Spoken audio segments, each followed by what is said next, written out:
Bonjour à tous et à toutes, donc je reviens vers vous avec une nouvelle vidéo où je vais parler un petit peu des VLAN. Donc on va discuter rapidement dans cette vidéo le concept de VLAN et on va voir comment configurer les VLAN sur un petit réseau comme celui-là où on n'a que des switches et des machines. Donc c'est une initiation. Donc pour commencer, j'ai mis trois codes de couleurs. Donc j'ai mis le rose pour les VLAN 10, le violet pour les VLAN 20 et le bleu pour les VLAN 30. Donc pour chacun des VLAN, j'ai donné l'adresse à 192.168, donc 10, 20, 30 avec un slash 24. Pour commencer les machines, j'ai déjà mis les adresses IP sur les machines. Donc, ils sont déjà prêtes. Ce que je vais faire, donc on va commencer la configuration. Il faut faire donc la différence, il faut faire attention. Donc, on a deux types de communication, de configuration qu'on devrait faire sur les VLAN, sur les switches. Donc pour commencer sur le switch, il faut savoir quel type d'échange on va faire.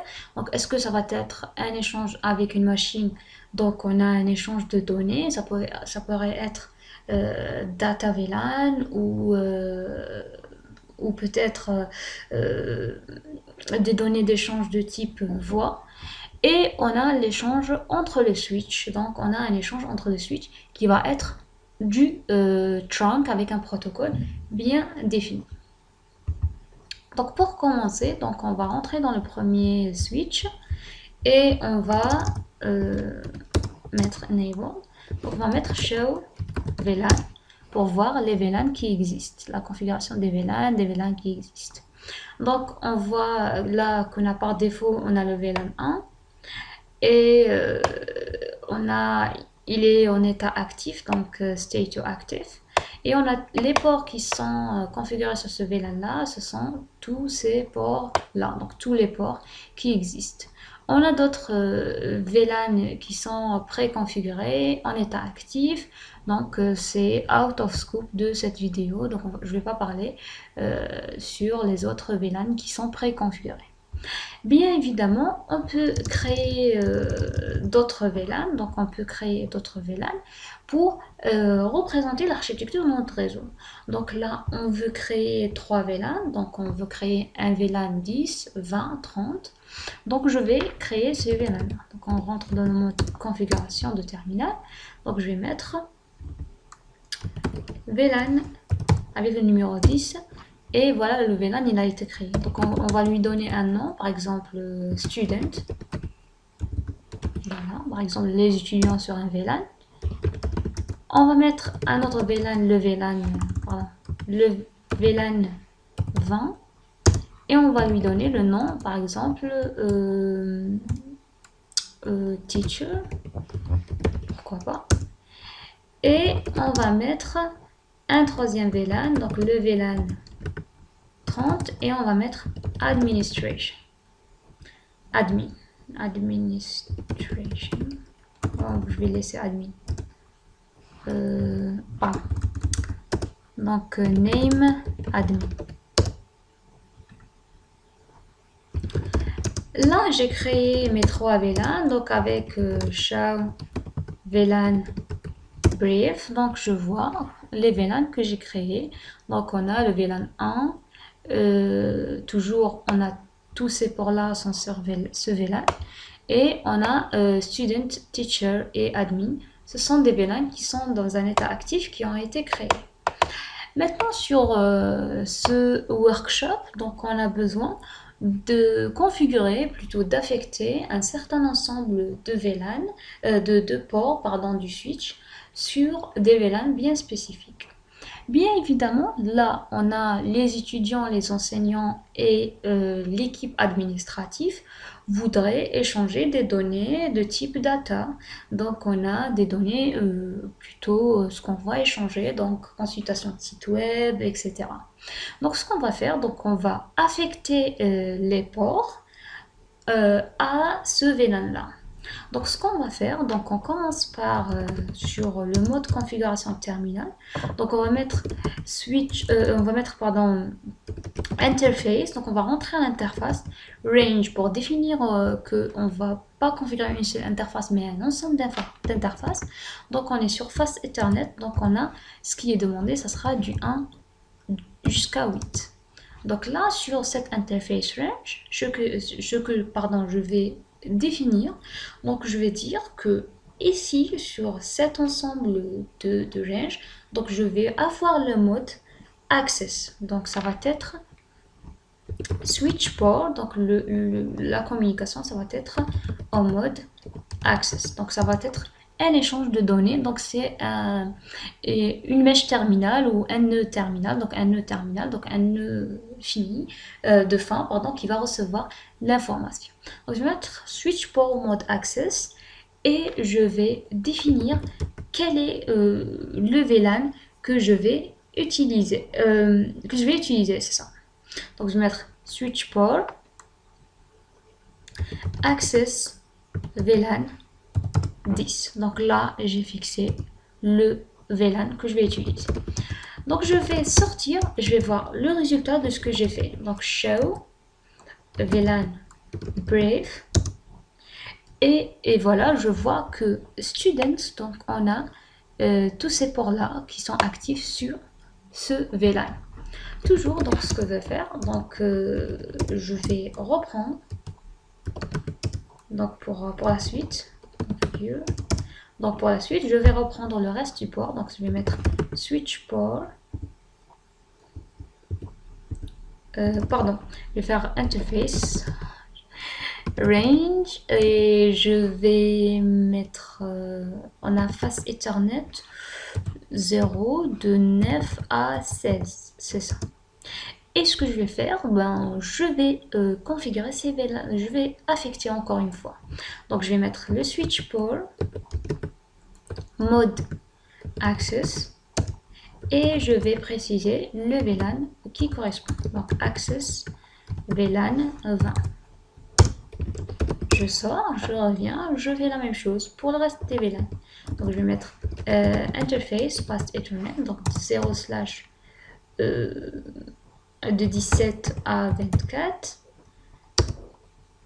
Range. Donc de 17 à 24, je vais mettre switch port mode access et je vais donner switch port access VLAN 30. Parfait. Donc sur ce, normalement, on va mettre un show VLAN Brave et voilà, on voit que on a 10 sur 10, on a tout ce qui appartient à VLAN 10, sur 20, on a tout ce qui appartient à VLAN 20, sur 30, tout ce qui appartient à VLAN 30. Parfait. Il nous reste sur le VLAN par défaut, on a les interfaces Gigabyte Ethernet. Donc, comme vous avez constaté, par défaut, sur les switches Cisco, tous les VLAN sont automatiquement au démarrage, donc quand ils viennent de l'usine, ils sont sur le VLAN 1. Donc, tous les ports sont directement mis sur VLAN 1, donc il faut faire une configuration pour changer ça. Et du coup, le native VLAN est aussi sur ce VLAN là. Donc, même tout ce qui concerne les VLAN de management, ça va être mis sur ce VLAN. Et c'est un VLAN qu'on ne peut pas ni le renommer, ni le supprimer. Donc, dès qu'on rentre, il existe et on ne peut pas ni le changer, donc il reste default et on ne peut pas le supprimer. Donc, pour mesure de sécurité, il vaut mieux ne pas travailler sur le VLAN par défaut parce que c'est un VLAN très connu. Donc, tout le monde sait que le VLAN par défaut et le native VLAN par défaut, il est sur le VLAN 1. Donc, il faut faire très attention.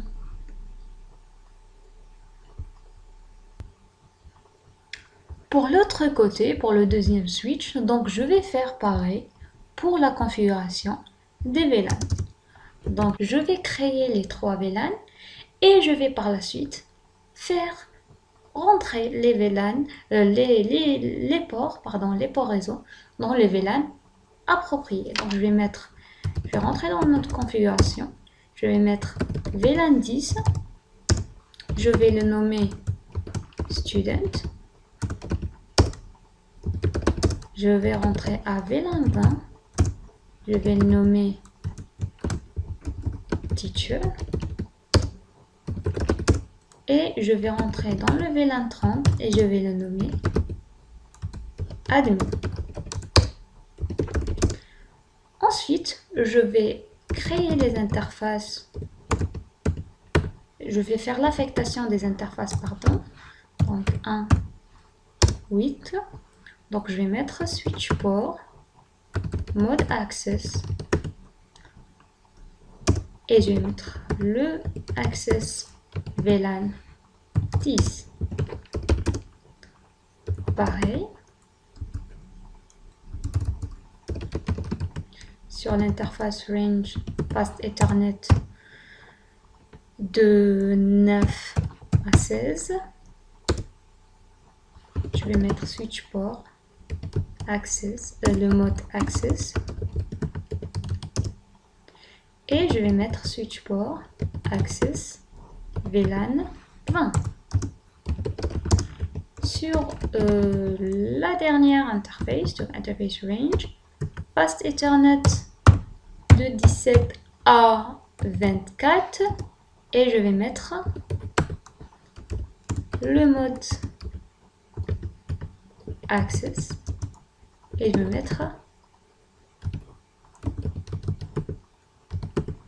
le VLAN 30. Voilà, donc là on a créé les 3 VLAN, on a fait l'affectation. On a lors de la création de VLAN, donc l'objectif c'est de réduire le domaine de diffusion. Donc on va avoir la diffusion sur que les réseaux concernés. On ne va pas avoir une diffusion en dehors des réseaux concernés. Donc pour cela, ce qu'on devrait faire pour faire communiquer le PC3 vers le PC0, pour le moment ce n'est pas fonctionnel.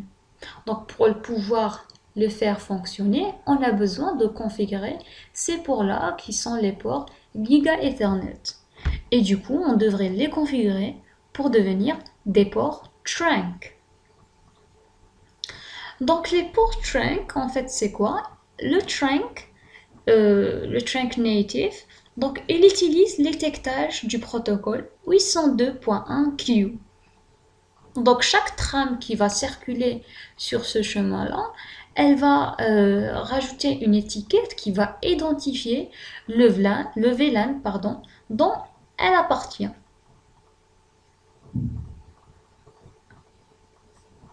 Donc, nous allons créer le VLAN, le trunk, pardon. Donc, on va entrer dans le mode configuration globale et on va aux interfaces range Gigabyte Ethernet 1, 0 et 2, 1 et 2, 1 et 2, c'est ça. Donc on va les configurer pour un échange trunk. Donc on va mettre switch port. Le mode cette fois, ça va être un mode access, mais plutôt trunk.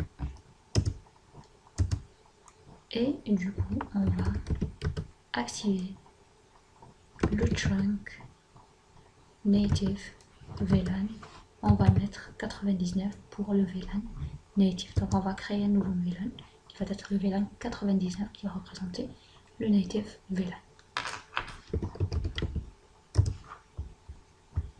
Encore sur le switch 0, on va faire la même chose parce qu'il a les deux liens pour trunk. Donc enable, configure,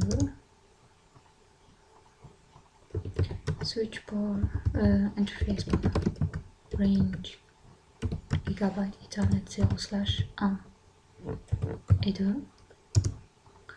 et on va mettre VLAN switch port, pardon, mode trunk,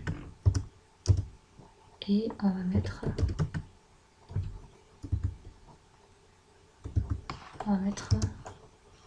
switch port trunk native VLAN 99. Pareil sur l'autre côté, donc on va faire ici pareil, donc on va activer le trunk, on va mettre enable configure, on va mettre interface range Gigabit Ethernet 0/1 2, et on va mettre switch port mode trunk, et on va configurer VLAN native VLAN 99.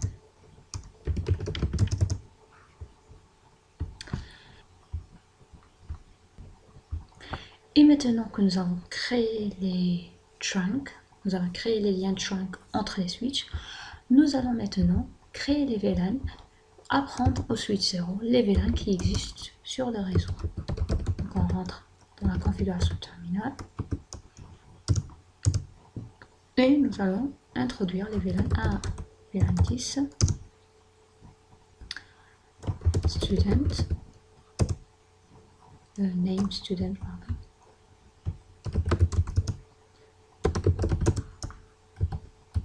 VLAN 20 name teacher, VLAN 30 name admin.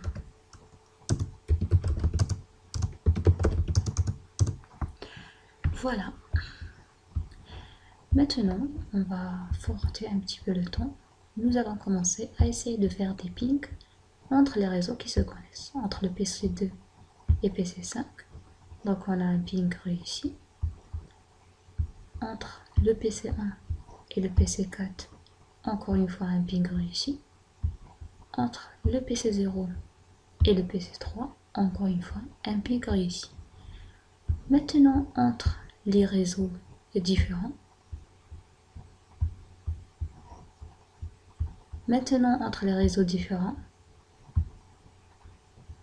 le ping ne va pas fonctionner, c'est logique, parce que là, on n'a pas configuré de routage. Donc on a besoin de savoir comment configurer un routage inter-VLAN. C'est ce qu'on va voir dans la prochaine vidéo. Je vous remercie pour votre attention. À la prochaine vidéo. Au revoir.